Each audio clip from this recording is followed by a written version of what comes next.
Welcome to Let's Wander, the travel and hiking vlog.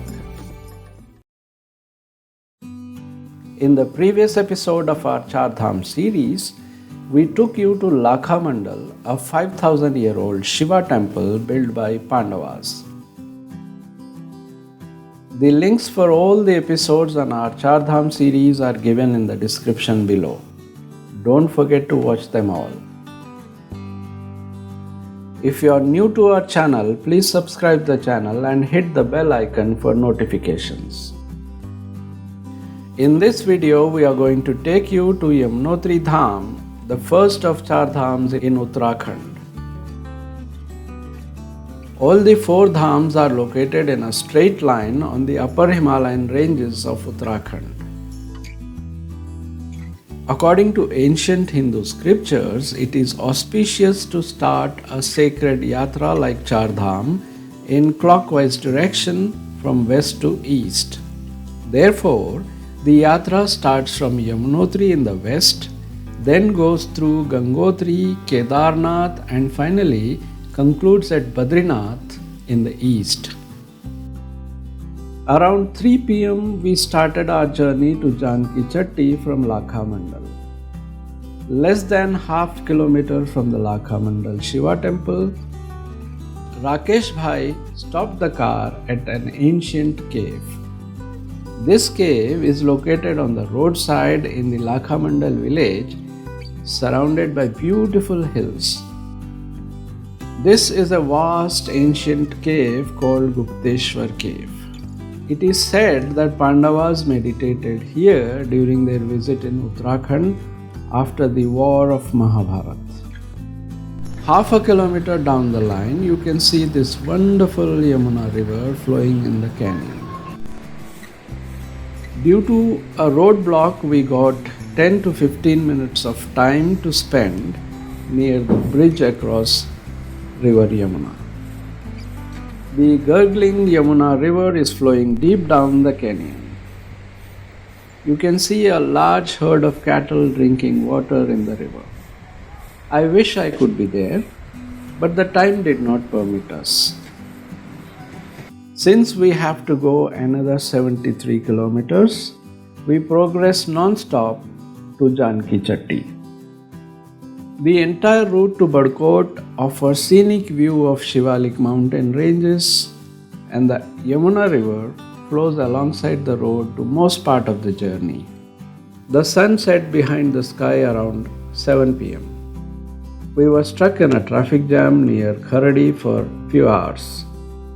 We reached Janki Chatti around 10 p.m. There is no road for the vehicle to the GMVN tourist rest house. Therefore, we had to stop the vehicle 500 meters away from the tourist guest house. The manager of the rest house arranged 2 porters to carry our luggage. Finally, we managed to reach our rooms. We settled on our beds around 11 p.m. with a plan to start our trek at 5 a.m. in the morning. At 6 a.m., we packed our backpack, took a bamboo staff each in our hands, and started off the trek. The staff is going to be very handy in the long treks like this. The Yamunotri trek is 6 kilometers officially, but our tracking device shows 8 kilometers. You might have read on internet that the trek is easy to moderate. For me, this is not an easy or moderate trek, but it's a difficult one considering the climatic conditions, narrow path, and overcrowded pilgrims on foot, palanquins and baskets. In addition to that, horses and mules walk on the same path. The biggest problem here is the lack of public toilets. The toilets are made at a distance of 2 kilometers.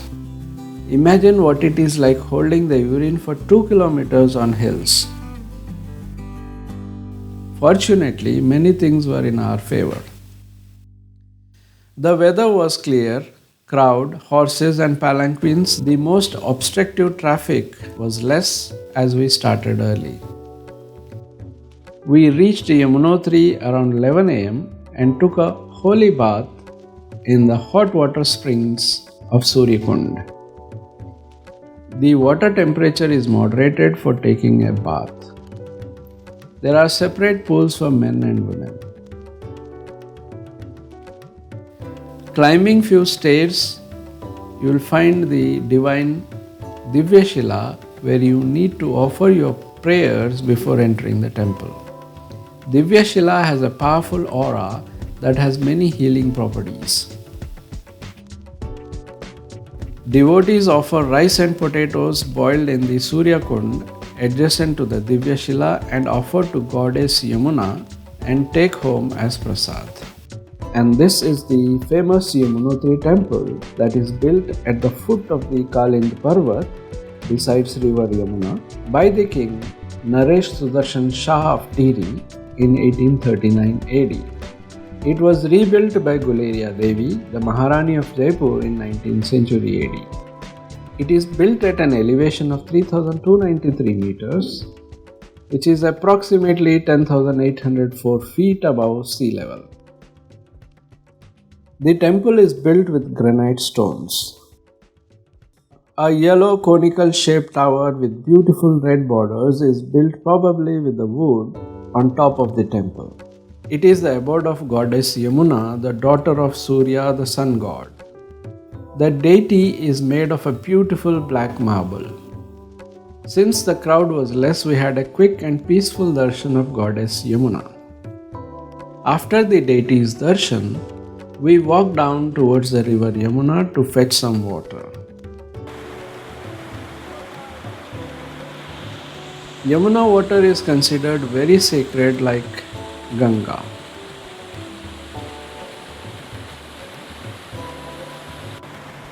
Look at these clean, fresh and pure waters of Yamuna gushing down from the glaciers of Champavat on the Kalind parvat at an elevation of 4,421 meters. We spent some time in the patio of Mother Yamuna and returned to our guest house in Janki Chatti in 3 hours by 5 p.m. with great satisfaction.